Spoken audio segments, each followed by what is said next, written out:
السلام علیکم ورحمۃ اللہ وبرکاتہ۔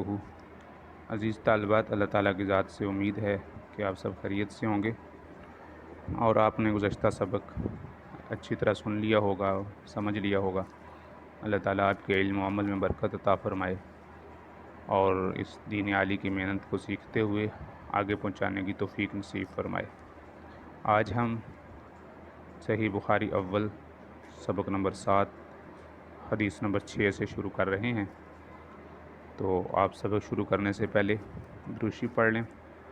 اللہم صلی علی محمد وعلی آل محمد کما صلیت علی ابراہیم وعلی آل ابراہیم انک حمید مجید۔ تو اب ہم کتاب کھولتے ہیں۔ عزیز طالبات، کتاب کھول لیجئے۔ جی، تو عزیز طالبات، آج ہم حدیث نمبر 6 شروع کر رہے ہیں۔ حدثنا عبدان قال اخبرنا عبد اللہ قال اخبرنا یونس عن الزہری قال وحدثنا بشر بن محمد قال اخبرنا عبد اللہ قال اخبرنا یونس ومعمر نحوہ عن الزہری قال اخبرنا عبید اللہ بن عبد اللہ عن ابن عباس رضی اللہ عنہما قال کان رسول اللہ صلی اللہ علیہ وسلم اجود الناس وکان اجود ما یکون فی رمضان حین یلقاہ جبریل وکان یلقاہ فی کل لیلۃ من رمضان فیدارسہ القرآن فرسول اللہ صلی اللہ علیہ وسلم اجود بالخیر من الریح المرسلۃ۔ عزیز طالبات، یہ حدیث نمبر 6 حضرت عبدان سے مروی ہے۔ حضرت عبدان یہ ان کا لقب ہے، ان کا نام عبداللہ بن عثمان ہے۔ ان کا نام عبداللہ بن عثمان ہے۔ یہ کہتے ہیں کہ مجھے خبر دی حضرت عبداللہ نے۔ اس عبداللہ سے مراد عبداللہ بن مبارک ہیں اور ان کی کنیت عبد الرحمن ہے۔ تو یہ فرماتے ہیں کہ مجھے حدیث بیان کی یونس نے، اور وہ زہری سے بیان کرتے ہیں، اور حدثنا بشر بن محمد، وہ بشر بن محمد سے روایت کرتے ہیں کہ ہمیں عبداللہ نے خبر دی۔ اب یہاں سے یہاں پر اس حدیث مبارکہ میں آپ غور کریں تو یہاں پر دوبارہ سے عن الزہری، یہاں پر روایات میں ہا لکھی ہوئی ہے، اکثر نسخوں میں ہا، اور یہ ہا اس بات کی دلیل ہے کہ یہاں سے سند تبدیل ہو رہی ہے۔ یہاں دیکھیں، پھر دیکھیے، حدثنا بشر بن محمد قال اخبرنا عبد اللہ قال اخبرنا یونس ومعمر نحوہ عن الزہری۔ تو زہری عن الزہری کا لفظ یہاں اوپر بھی ہے اور یہاں عن الزہری سے دوسری سند کے ساتھ بھی روایت نقل کی گئی ہے۔ اب ہمیں اس ہا کا مطلب سمجھ لینا چاہیے۔ یہاں پر اس نسخے میں تو اگرچہ نہیں ہے، لیکن اکثر باقی تمام نسخوں میں بھی ہے، یہاں ہونا چاہیے تھا۔ اس کا مطلب ہوتا ہے تحویل۔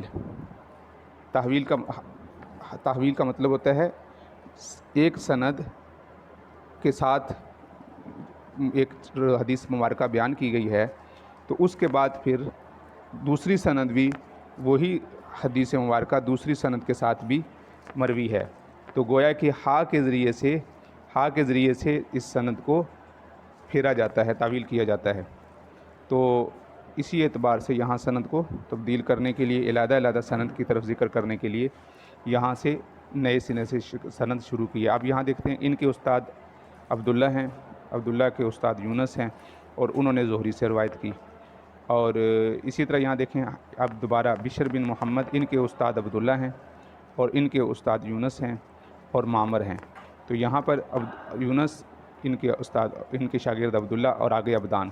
تو گویا کہ امام بخاری رحمۃ اللہ علیہ کے دو استاد ہوئے، ایک عبدان اور ایک بشر بن محمد۔ تو گویا کہ امام بخاری رحمۃ اللہ علیہ کے استاد دو ہیں، عبدان، ایک عبدان اور دوسرے بشر بن محمد۔ یہ بھی روایت کرتے ہیں عبداللہ سے، یونس سے اور زہری سے۔ یہ بھی روایت کرتے ہیں عبداللہ سے اور وہ یونس اور معمر دونوں سے۔ لیکن یہاں پر آگے کیا فرما رہے ہیں؟ یونس کے بعد یونس و معمر نحوہ کے لفظ سے معلوم ہو رہا ہے کہ یہ جو معمر کی روایت ہے، یہ یونس کی روایت کے الفاظ کے ساتھ ملتے جلتے الفاظ ہیں۔ یعنی ایک حدیث اسی سند کے ساتھ، یعنی یونس، عبداللہ، بشر بن محمد، اسی کے ساتھ امام معمر نے بھی اس روایت کو نقل کیا ہے۔ اور نحوہ کا یہ لفظ بتا رہا ہے کہ یہ جو آگے حدیث بیان کی جا رہی ہے، یہ جو نیچے حدیث ہے، یہ یونس کی ہے اور معمر راوی کی الفاظ ملتے جلتے ہیں، لیکن الفاظ میں تھوڑا فرق ہے، لیکن ان سے بھی یہی حدیث مانن مروی ہے۔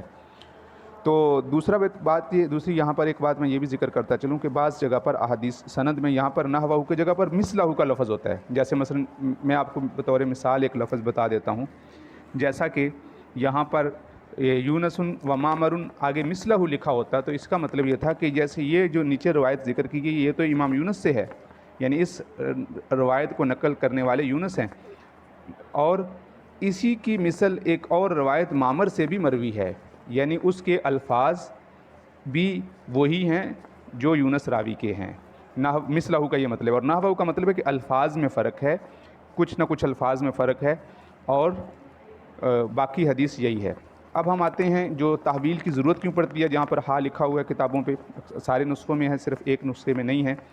یہ ہا اس لیے ضرورت پڑتی ہے کہ دوبارہ سے پوری سند ذکر کرنے کی بجائے صرف وہاں سے جہاں سے تبدیلی ہوتی ہے وہاں سے ذکر کر دیتے ہیں، تو اس وجہ سے یہاں پہ حدثنا بشر بن محمد اخبرنا عبداللہ و اخبرنا یونس و معمر نحوہ، تو پوری سند ذکر کرنے کی بجائے جہاں سے دو علیحدہ علیحدہ سندیں ذکر کی جا رہی ہوتی ہیں وہاں پر ہا لکھ دیتے ہیں۔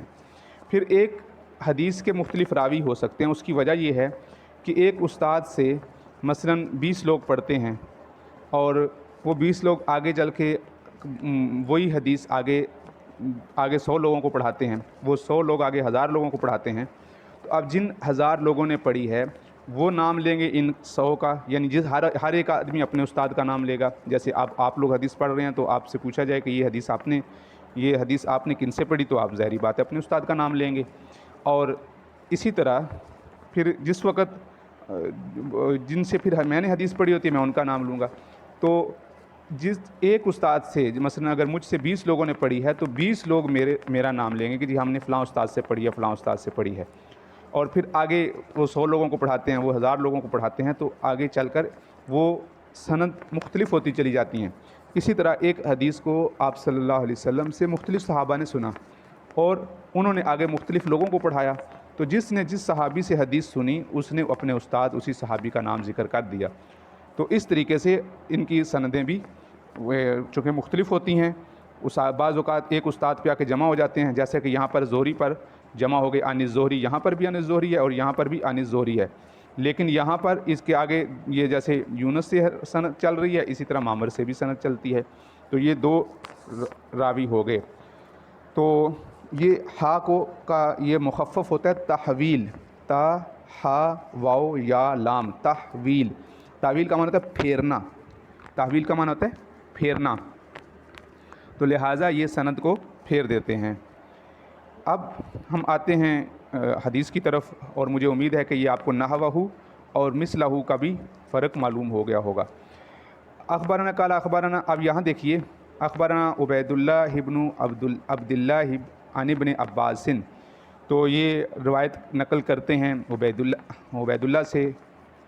بن عبداللہ سے، اور وہ ابن عباس رضی اللہ عنہما سے روایت کرتے ہیں۔ تو کان رسول اللہ صلی اللہ علیہ وسلم اجود الناس، اب یہاں غور کریں کہ آپ صلی اللہ علیہ وسلم کے بارے میں فرمایا گیا کہ آپ صلی اللہ علیہ وسلم سب سے زیادہ سخی تھے لوگوں میں۔ اجود اس میں تفضیل کا صیغہ ہے، لوگوں میں سب سے زیادہ سخی تھے۔ وکان اجود ما یکون فی رمضان حین یلقاہ جبریل، تو آپ صلی اللہ علیہ وسلم اس وقت جس وقت کہ جبرائیل علیہ السلام رمضان میں آپ کو ملتے تھے اس وقت اس سے بھی زیادہ سخی ہو جایا کرتے تھے، یعنی اجود الناس لوگوں میں پہلے ہی سخی ہوتے تھے، لوگوں میں آپ صلی اللہ علیہ وسلم سب سے زیادہ سخاوت تو پہلے ہی تھی، لیکن جب رمضان آتا تھا تو رمضان کے علاوہ اوقات میں آپ صلی اللہ علیہ وسلم کی سخاوت جتنی ہوتی تھی اس سے زیادہ سخاوت ہو جایا کرتی تھی۔ اب آتے ہیں لفظ جود جو یہاں ذکر کیا گیا، جود کے کیا معنی ہوتے ہیں؟ اس کا ایک معنی ہوتا ہے اجود، اس جود کا ایک معنی ہوتا ہے بغیر سوال کے کسی کی ضرورت پوری کر دینا، یعنی وہ اپنی حاجت کو ظاہر نہ کرے، بغیر اس کی حاجت کے ظاہر کیے ہوئی آپ اس کی حاجت کو پورا کر دیتے ہیں، تو یہ جود ہو گیا۔ اور دوسرا یہ کہ اس کا ایک معنی یہ بھی ہوتا ہے موسلادھار بارش، تیز بارش، کیونکہ وہ بھی ایک سخاوت کا ہوتا ہے، اسی سے یہ معنی لیا گیا ہے۔ تو ایک اس کا معنی موسلادھار بارش ہوتا ہے، اور کسی کی حاجت کو اس کی طلب اور اس کے سوال سے پہلے پورا کر دینا، یہ جود ہے۔ اور آپ صلی اللہ علیہ وسلم ظاہری بات ہے لوگوں میں سب سے زیادہ سخی تھے، اور رمضان میں یہ دوسرا درجہ ہے کہ رمضان میں آپ صلی اللہ علیہ وسلم کی سخاوت اور بڑھ جاتی تھی۔ آپ صلی اللہ علیہ وسلم کے جو واقعات ہیں سخاوت کے، وہ کسی معرفت تعریف کے محتاج نہیں ہیں، وہ ازر من الشمس ہیں۔ آپ صلی اللہ علیہ وسلم اتنا لوگوں کو دیا کرتے تھے، اتنا دیا کرتے تھے کہ بسا اوقات آپ صلی اللہ علیہ وسلم کے اپنے گھر میں نہیں ہوتا تھا، لیکن سارے کا سارا مال تقسیم کر دیا کرتے تھے۔ اور تیسرا درجہ اس سے بھی زیادہ ہے، وَقَانَ يَلْقَاهُ فِي كُلِّ لَيْلَةٍ مِنَ الرَّمْضان فَيُدَارِسُهُ الْقُرْآنَ، کہ جب حضرت جبرائیل علیہ السلام آپ صلی اللہ علیہ وسلم سے ہر رات کو ملاقات کیا کرتے تھے، یلقاہو ملاقات کیا کرتے تھے، فی کل لیلۃ من الرمضان، رمضان کی ہر رات میں، فیدارسہ القرآن، یہ باب مفعلہ سے ہے، دارا سیدارس کا معنی ہوتا ہے ایک دوسرے کو قرآن سنانا۔ آپ صلی اللہ علیہ وسلم ایک دوسرے سے قرآن دور کیا کرتے تھے، جبرائیل علیہ السلام سنایا کرتے تھے، آپ صلی اللہ علیہ وسلم سنتے تھے، آپ صلی اللہ علیہ وسلم سناتے تھے تو جبرائیل علیہ السلام سنتے تھے۔ تو اس کی مختلف حکمتیں تھیں، ایک تو یہ کہ قرآن مجید کی ادائیگی، الفاظ، تجوید وغیرہ ساری چیزیں ساتھ واضح ہو جائیں، اور دوسرا یہ کہ آپ صلی اللہ علیہ وسلم کو قرآن مجید کی ترتیب نزولی، ترتیب توقیفی بھی معلوم ہو جائے۔ قرآن مجید کی دو ترتیبیں ہیں، ایک ہے ترتیب نزولی اور ایک ہے ترتیب توقیفی۔ ترتیب نزولی یہ ہوتی ہے کہ جس واقعہ پر، جس بھی صورت پر، جس بھی ضرورت پر قرآن مجید نازل ہوا اس کو کہتے ہیں ترتیب نزولی، اور ایک ہے ترتیب توقیفی، جس طریقے سے آج کل ہمارے پاس قرآن مجید مصاحف میں موجود ہے، سورہ فاتحہ سے شروع ہو رہا ہے اور سورہ ناس پہ ختم ہو رہا ہے، تو یہ ساری ترتیب بھی آپ صلی اللہ علیہ وسلم کو بذریعہ وحی بتلائی گئی، تو اس کو کہتے ہیں ترتیب توقیفی۔ تو ان آیات اور صورتوں کی ساری ترتیب بھی معلوم ہو جائے، اور کیونکہ اس سے پہلے تو قرآن مجید تھوڑا تھوڑا نازل ہو چکا تھا۔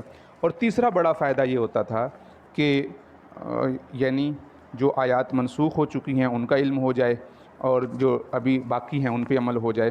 اور چوتھا فائدہ یہ ہے کہ یہ سنت جاری ہو جائے کہ رمضان میں لوگ قرآن مجید سنتے رہیں، سناتے رہیں، اور اس کے بعد یہ کہ آپ صلی اللہ علیہ وسلم کی یہ سنت تا قیامت جاری رہے گی کہ لوگ رمضان میں قرآن مجید کا شغف غیر رمضان کی نسبت بڑھ جائے گا۔ فلا رسول اللہ صلی اللہ علیہ وسلم اجود بالخیر من الریح المرسلۃ، تو آپ صلی اللہ علیہ وسلم چلتی ہوئی ہوا سے بھی زیادہ سخی تھے، یعنی خیر فرمایا کہ اجود بالخیر، خیر میں تو خیر کا مطلب مال بھی ہو سکتا ہے، خیر کا مطلب ہر وہ چیز جو نفع پہنچانے والی وہ بھی ہو سکتی ہے، اور تمام جود و سخا کی ساری حدود آپ صلی اللہ علیہ وسلم کراس کر جایا کرتے تھے رمضان میں۔ اور اس وقت جب حضرت جبرائیل علیہ السلام سے ملاقات ہوتی تھی اس وقت تو آپ صلی اللہ علیہ وسلم کی سخاوت کی انتہا نہیں رہتی تھی۔ اور سخاوت کی ایک بہت بڑی یہ بھی یعنی امت کے لیے خیر کا طلب، اور آپ صلی اللہ علیہ وسلم کا امت کے لیے رو رو کر دعائیں مانگنا، یہ بھی بہت بڑی سخاوت ہے کہ آپ صلی اللہ علیہ وسلم پوری امت کے لیے ہی خیریں مانگا کرتے تھے۔ اور آخر میں فرمایا من الریح المرسلہ، کہ چلتی ہوئی ہوا سے بھی زیادہ سخی تھے آپ صلی اللہ علیہ وسلم۔ تو چلتی ہوئی ہوا کو مختلف قرآن مجید میں مختلف جگہ پر، چونکہ اس کا نفع بہت زیادہ ہوتا ہے اور عام ہوتا ہے، اپنے اور غیر کو دیکھے بغیر ہوا چلتی ہے، ٹھنڈی ہوائیں ہر انسان کو بھاتی ہیں، اچھی لگتی ہیں، تو آپ صلی اللہ علیہ وسلم کے مزاج بارد کو، ٹھنڈے مزاج کو، اچھی طبیعت کو ریح المرسلہ، چلتی ہوئی ہوا کے ساتھ تشبیہ دی گئی۔ تو عزیز طالبات، اس حدیث کی تشریح مکمل ہوئی، اور اب ہم آتے ہیں ترجمۃ الباب کی مناسبت کی طرف۔ تو اس حدیث کی ترجمۃ الباب سے مناسبت بظاہر کوئی لفظ ایسا معلوم نہیں ہوتا، کیونکہ ترجمۃ الباب تو وحی کے مبادیات سے ہے کہ جہاں وحی کی ابتدا ہوئی، اور بدء الوحی کا یہاں کوئی ذکر ہی نہیں ہے۔ تو ایک بات یہ کی جا سکتی ہے کہ چونکہ جس وقت حضرت جبرائیل علیہ السلام کی آپ صلی اللہ علیہ وسلم سے ملاقات ہوتی تھی تو آپ صلی اللہ علیہ وسلم اس وقت سخاوت کے اعتبار سے اپنی انتہا کو پہنچ جایا کرتے تھے، تو یہاں پر بھی یہی بیان کیا گیا ہے کہ آپ صلی اللہ علیہ وسلم سخاوت میں اپنی انتہا تک پہنچ جایا کرتے تھے، کہ جب آپ کی ان سے جن سے وحی آیا کرتی تھی، جو وحی کا ذریعہ تھے، ان سے ملاقات ہوتی تھی، تو اس وقت آپ صلی اللہ علیہ وسلم انتہا پہنچ جاتے تھے۔ تو اس مناسبت سے امام بخاری رحمۃ اللہ علیہ اس حدیث کو یہاں ذکر کر رہے ہیں۔ تو اس سے یہ بات معلوم ہوئی کہ صلحاء کا اجتماع ایک باعث برکت چیز ہے، نیک اور صلحاء کی مجلس میں بیٹھنا چاہیے، ان کی مسلسل زیارت کرنی چاہیے۔ دوسری بات یہ معلوم ہوئی کہ قرآن کریم کی رمضان میں تلاوت کرنی چاہیے، اس کا تکرار کرنا چاہیے، اس کو زیادہ سے زیادہ پڑھنا چاہیے، اور رمضان کا اطلاق شہر کے بغیر، مہینے کے بغیر بھی درست ہے، جیسے یہاں پر آیا گیا فی من الرمضان، یہاں پر شہر کا لفظ ذکر نہیں کیا گیا، من الرمضان کا لفظ ذکر کیا گیا ہے۔ تو عزیز طالبات، مجھے امید ہے کہ یہ حدیث ہمارا آپ کو سمجھ آ گئی ہوگی۔ اب ہم آتے ہیں اسی باب کی حدیث نمبر 7 پہ۔ حدثنا ابو الیمان، یہ حدیث طویل حدیث ہے، اور اس حدیث کو روایت کرتے ہیں یمان الحکم بن نافع قال اخبرنا شعب عن الزہری قال اخبرنی عبید اللہ بن عبد اللہ عن ابن عتبہ بن مسعود ان عبد اللہ بن عباس اخبرہ ان ابا سفیان۔ تو یہ اس حدیث میں ابو سفیان راوی ابو الیمان حکم بن نافع سے روایت نقل کرتے ہیں، اور وہ نقل کرتے ہیں شعیب سے، وہ نقل کرتے ہیں زہری سے، اور وہ کہتے ہیں کہ جی ہمیں خبر دی، یعنی وہ آگے اخبرانی عبداللہ ہی۔ تو یہ طویل حدیث اس طریقے سے یہاں سے شروع ہو رہی ہے۔ تو وہ روایت نقل کرتے ہیں عبداللہ بن عتبہ سے، وہ مسعود سے، کہ عبداللہ بن عباس نے یہ خبر دی ان کو کہ ابو سفیان بن حرب اخبرہ ان ہرقل ارسل الیہ فی رکب من قریش۔ یہ جو واقعہ بیان کیا جا رہا ہے اس حدیث مبارکہ میں، یہ اس کو حدیث ہرقل کے واقعہ کی تمہید بھی کہی جا سکتی ہے، یعنی اس میں یہ جو واقعہ ہرقل کا ہے اس میں تو بڑی تفصیل سے بیان ہوگا، تو آگے چل کے مختلف حدیث میں آئے گا۔ تو تاریخ کے اعتبار سے دیکھ لینا چاہیے، حضرت دحیہ رضی اللہ عنہ ابو سفیان اور ہرقل کے ایک جگہ اجتماع کا یہاں وجہ بھی معلوم ہو جائے گی کہ کیا وجہ تھی، تو تاریخی اعتبار سے بھی ضروری ہے کہ ہمیں یہاں پر معلوم ہونا چاہیے۔ تو آپ کو یہ بات تو علم میں ہے کہ جب آپ صلی اللہ علیہ وسلم مدینہ منورہ تشریف لائے تو دو طاقتیں اس وقت بڑی طاقتیں تھیں، ایک روم اور ایک فارس، یعنی ایران اور فارس، یہ دو بڑی سلطنت تھیں، یہ بڑی یعنی اپنے آپ کو سپر پاور کہتے تھے، اور یہ عرب کے بعض علاقوں تک بھی ان کی حکومت آ چکی تھی، مثلا عراق، یمن، اور یعنی ان کو اس سے آگے یعنی مصر اور شام کی حدود تک ان کے اثرات پہنچتے تھے، اور یہ بت پرست تھے، آگ کو پوجا کرتے تھے۔ اسی طرح رومی عیسائی اہل کتاب تھے، اور فارس کا جو بادشاہ تھا وہ کسریٰ تھا، اور روم کا بادشاہ قیصر تھا، یعنی کوئی بھی بادشاہ آتا تھا تو اس کو قیصر کہتے تھے۔ قیصر کے معنی ہوتے ہیں جس کی زبان میں یعنی چاک کرنے کے یعنی یعنی ان کے معنی ہوتے ہیں کسی چیز کو کاٹ دینا، چیر دینا، دو حصوں میں تقسیم کر دینا، اس کا معنی ہوتا ہے قیصر۔ تو قیصر چونکہ معتاد راستے سے، معتاد طریقے سے پیدا نہیں ہوا تھا، یہ اس کی ماں مر گئی تھی، ابھی یہ پیٹ میں ہی تھے، تب پھر لوگوں نے اس کی ماں کا پیٹ کاٹ کر نکالا تھا، جسے آج کل کہتے ہیں آپریشن کے ذریعے سے۔ تو اس وقت وہ تو آپریشن کا وقت نہیں تھا، لیکن زمانہ نہیں تھا، لیکن چونکہ اس کی ماں مر گئی تھی تو انہوں نے پیٹ کاٹ کے اس کو نکالا تھا، اس وجہ سے اس کو قیصر کا لقب مشہور ہو گیا، بادشاہ بن گیا۔ اس کے بعد پھر جو بھی بادشاہ بنتا تھا تو اس کا لقب قیصر ہی ہو گیا، اور یہ اس نے جو پہلا قیصر تھا اس نے اپنے کیا نام ہے فخر کے طور پہ، یعنی اس بات کو بطور فخر کے اور تکبر کے بیان کیا کرتا تھا کہ میں ایسے طریقے سے دنیا میں آیا ہوں جو عام لوگ جس طریقے سے دنیا میں نہیں آتے، تو مطلب اس طریقے سے اس نے فخر کے طور پہ بیان کیا، تو اس وجہ سے اس کا نام قیصر پڑ گیا۔ روم اور فارس ان دونوں کی آپس میں لڑائیاں رہا ہی کرتی تھیں، ہر وقت لڑائیاں رہتی تھیں، تو اور آپ صلی اللہ علیہ وسلم جب دنیا میں تشریف لائے تو اس سے یعنی جب آپ کی ولادت ہوئی تو مکہ والوں میں روم اور فارس کی جنگوں کی خبریں آتی رہتی تھیں کہ اب جیسے مثال کے طور پہ ابھی اس وقت کوئی بڑے ملکوں کی آپس میں جنگ ہو تو پاکستان میں بھی تذکرے ہوں گے، تو اسی طرح ان کے تذکرے یہاں پر عربوں میں بھی ہوتے رہتے تھے، اور بڑی دلچسپ کہانیوں کی شکل میں لوگ ایک دوسرے کو سنایا کرتے تھے۔ تو فارس کے غالب ہونے کی خبر تو آتی رہتی تھی، مشرکین خوش ہوتے تھے، اور مشرکین کا جو تعلق تھا وہ فارس والوں کے ساتھ تھا، فارسیوں کے ساتھ، اس وجہ سے کہ یہ مشرک تھے اور وہ اہل کتاب تھے۔ تو جب مسلمان یہ کوئی خبر سنا کرتے تھے کہ فارس والے غالب آئے ہیں تو یہ مسلمان آزردہ ہوا کرتے تھے، اور روم کے غلبے کی صورت میں معاملہ اس کے برعکس ہوتا تھا، یعنی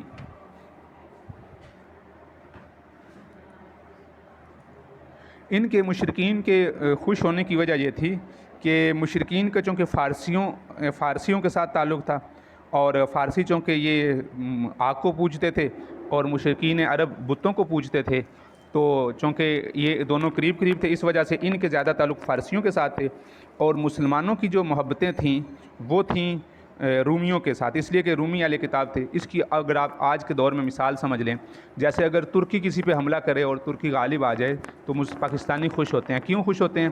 اس لیے کہ وہ مسلمان ملک ہے اور اسلام کے قریب مسلمان ہیں، اس وجہ سے مسلمان خوش ہوتے ہیں۔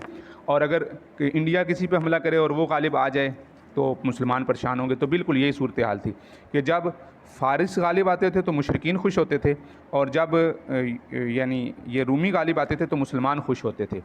تو جب آپ صلی اللہ علیہ وسلم کی ولادت ہوئی تو اس وقت میں جو فارس کا جو بادشاہ تھا اس کا نام تھا خسرو پرویز، اس کا نام تھا خسرو پرویز۔ اس نے رومیوں کو ایک فیصلہ کن شکست دی تھی، تو اس وجہ سے مصر اور شام اور یعنی بہت دور کے علاقوں تک قبضہ کر لیا تھا۔ تو ہرقل کو ایرانی لشکر نے قسطنطنیہ میں پناہ کرنے پر مجبور کر دیا تھا، یعنی وہاں قسطنطنیہ میں پہنچ گیا تھا۔ بڑے بڑے پادری بھی قتل ہو گئے تھے، قید کر دیے۔ بیت المقدس میں سے سب سے جو مقدس ترین جو سلیب تھی وہ ایرانی یعنی فاتحین لے گئے تھے۔ ان کی جو ایک مقدس ترین سلیب ہوتی ہے ان کے پاس، عیسائیوں کے پاس، تو وہ بھی یعنی ان کے پاس چلی گئی تھی، ایرانی لے گئے۔ تو اب رومیوں کے بظاہر اب دوبارہ اٹھنے کی کوئی صورت حال نہیں تھی، تو مشرکین اب بڑے خوش تھے اور کہتے تھے کہ جس طرح فارس نے روم کو مٹا دیے ہے اسی طرح وہ اب تمہیں بھی مٹا دیں گے، اسی طرح اب تمہیں بھی مٹا دیں گے۔ یہ ان کے قول تھے، یہ کہنے تھے ان کے۔ لہٰذا ایسے موقع پر پھر قرآن مجید نے یہ آیات نازل کی، قرآن مجید میں یہ آیات نازل، الف لام میم غلبت الروم فی ادنی الارض وہم من بعد غلبہم سیغلبون۔ تو یہ آپ کو تھوڑا سا پس منظر بتایا ہے کہ اس پس منظر میں یہ ہوا کہ اس میں جب یہ آیت نازل ہوئیں تو حضرت سیدنا ابوبکر رضی اللہ تعالیٰ نے مشرکین کے ساتھ شرط لگا لی۔ تو ایک تفصیل ہے اس پہ۔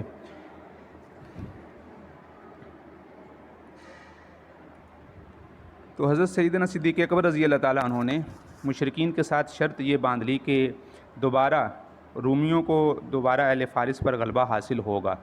تو اس میں پہلے تو کچھ مدت مقرر نہیں تھی، لیکن بعد میں انہوں نے مدت مقرر کی کہ 9 سال کے اندر انشاءاللہ یہ دوبارہ غالب آ جائیں گے۔